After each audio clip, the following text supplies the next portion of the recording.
Ansh Patidar's amazing story, from 3,000 rupees to 50 crores. At 12 o'clock at night, electricity arrived in the village and the farmer left his sleep to go water the field.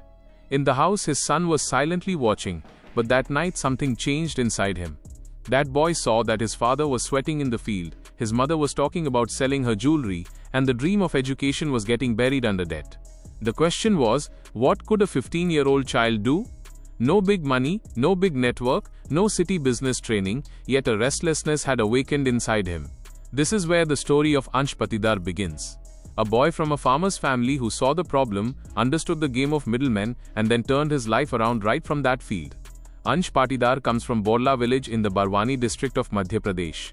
According to Startuppedia's coverage, he belonged to a farmer's family and scored 91% marks in the 10th grade.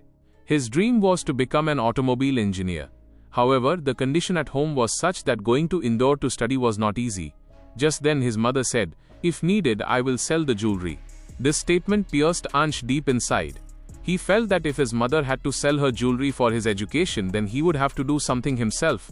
During the summer vacation, he started going to the fields with his father. There he saw the most common problem of farmers: expensive pesticides, expensive medicines, and a long chain of middlemen in every product. One day at a shop, he saw that the chemical composition was similar, but there was a huge difference in price. The farmer was paying money seeing the brand, without understanding the actual value. This is where the first business idea came into Ansh's mind. If the product was bought directly from the manufacturer and given to the farmers at a lower price, both could benefit. There were only 3,000 rupees in his pocket. He searched for manufacturers in Gujarat on the internet, talked to them, and tried to order pesticide products in small quantities. This was not a glamorous startup pitch. This was an effort by a village boy who wanted to reduce the expenses of farmers like his father. The first customer was found within his local circle. When the product worked and the farmer showed trust, Ansh understood that the market was real. In 2019, he started under the name ABC Agrochem. According to reports, he began taking products directly from manufacturers and selling them to nearby farmers. School during the day, meeting farmers village by village in the evening, and studying at night. This routine sounds inspiring but was very difficult to live. When other children rested after school, Ansh used to go to farmers by bicycle or local travel. He would explain to them that the same quality could be obtained at a lower price. Trust built gradually. A farmer doubts at first, because a wrong product in farming can ruin an entire season. However, Ansh was from a farmer's family himself, so the words reached the heart. His biggest advantage was that he understood the problem not from the outside but from the inside. He spoke not like a salesman but like a farmer's son. Reports state that within a year and a half, the turnover of his initial business reached nearly 40 lakh rupees. This turning point was big. A village teenager was now not just trying to earn fees, he was making a place for himself in the local agriculture market. However, the most dangerous thing about success is that it gives quick confidence. And if confidence runs faster than experience, the next turn can prove very heavy. In 2021, Ansh tried to build a tech platform named AgroStand.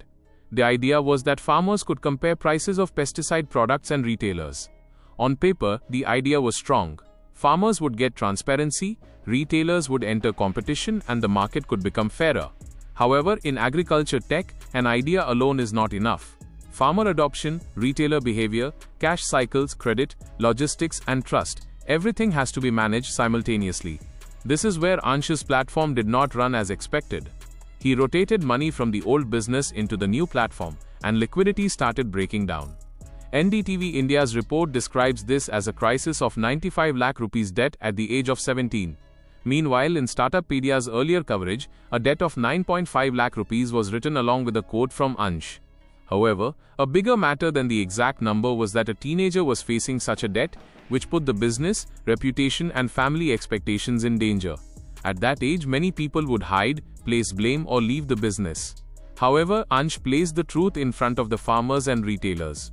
He asked for advance payments. In return, he promised to give future discounts.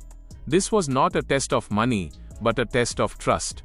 Think about it. Why would village people give an advance to a 17-year-old boy? Because he had not betrayed them before. His credibility had become his biggest capital. The biggest lesson of the story lies hidden right here. In business, money runs out sometimes, but if trust is saved, a restart is possible.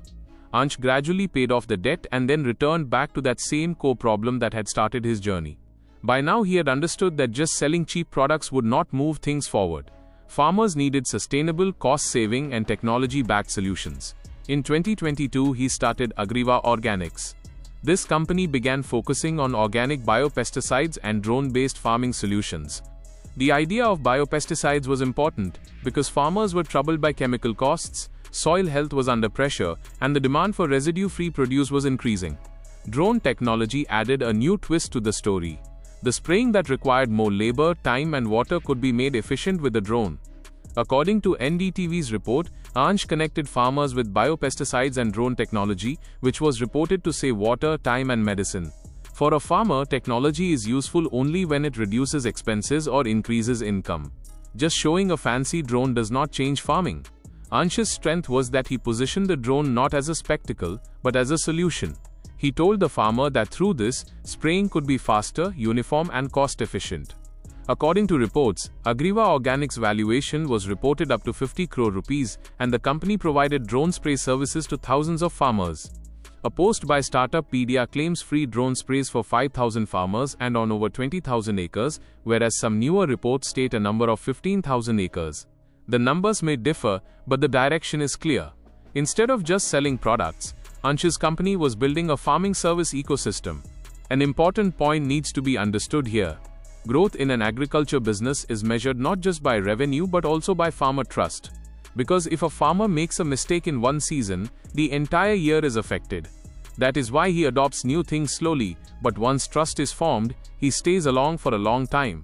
This very trust appears repeatedly in Ansh's story, first in the pesticide business, then in the debt crisis, and then in drone solutions.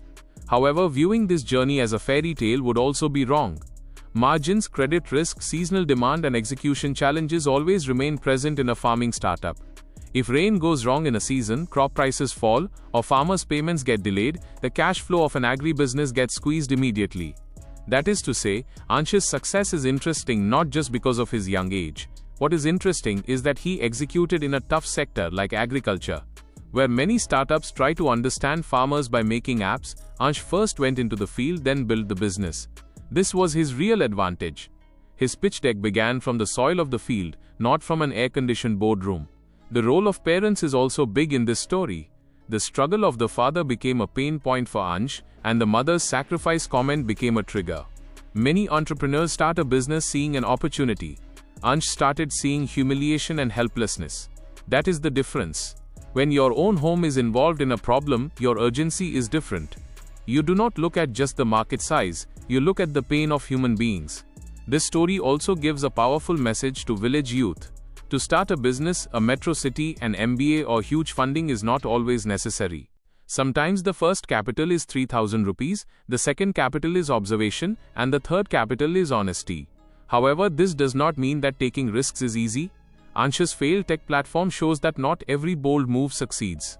Failure taught him that a foundation is necessary before growth. Scaling by ignoring trust, cash flow and market behavior can be dangerous. This was the major turning point. The debt crisis did not break Ansh, it sharpened him. After that, his focus became more grounded. The real needs of farmers, product quality, organic solutions and drone efficiency, these became the 4 pillars. Today, Ansh Patidar's story goes viral on social media because it contains both a dream and struggle. It has a village, debt, failure and a comeback as well. However, behind the viral story lies a deeper insight. India's agriculture sector will change only when solutions understand both the farmer's pocket and the land. Farming will not change by technology alone. Technology will change only when the farmer sees a reason to adopt it. Ansh did exactly this. He did not give a lecture to the farmer, he showed cost savings. He translated innovation into the language of profit and trust. This is a lesson for every agri-entrepreneur. Show a reduction in today's loss before selling the future to the farmer. Ansh's journey also tells that age becomes an advantage sometimes, not a weakness. Being young allowed him to learn fast, fall quickly and get up quickly. However, at such a young age, the pressure was also immense. Debt, family expectations, suppliers and the trust of farmers, all of this is not easy even for an adult businessman. Even so, he did not choose to escape. He went back among those very people and sought a solution on whose trust the business was built. This was the character moment. Company valuation comes later. Character valuation is built first. Today, when people hear about a 50 crore rupees valuation, they applaud. However, the real story was written on that day when he did not let his mother's jewelry be sold. The real story was written in that field where his father was buying expensive medicine and the son spotted the gap of middlemen. The real story was written on that night of death when everything seemed over, but he chose to speak the truth. Ansh Patidar's story is not just a headline about crores at a young age. It tells that opportunity is often hidden right where other people see only trouble. If a farmer's son turns a farmer's problem into a business model, he changes not just his own life, but can change the direction of an entire community. And perhaps this is the biggest payoff of this story. The journey starting from 3,000 rupees was not a journey of just money. It was a journey of trust, technology and confidence rising from the soil.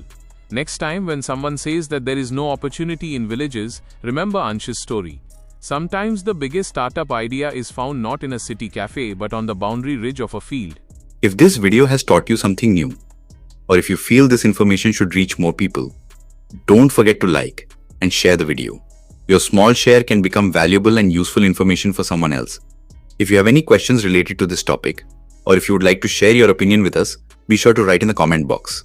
We read every question and suggestion from you, because your feedback inspires us to create better content. And if you want to keep receiving such interesting and reliable information about business, the economy, and the world in the future, then don't forget to subscribe to our channel GRT Business and also press the bell icon so that you get notifications of every new video directly. At GRT Business, we always strive to provide you with accurate, balanced, and reliable information. Our news and analysis are prepared based on information obtained from various news agencies, public sources, and public opinion. We make every effort to verify and validate each fact as much as possible, but in case of any possible error or dispute, the responsibility lies with the respective sources. Our only aim is to present you with a correct and trustworthy perspective so that you can understand any topic better.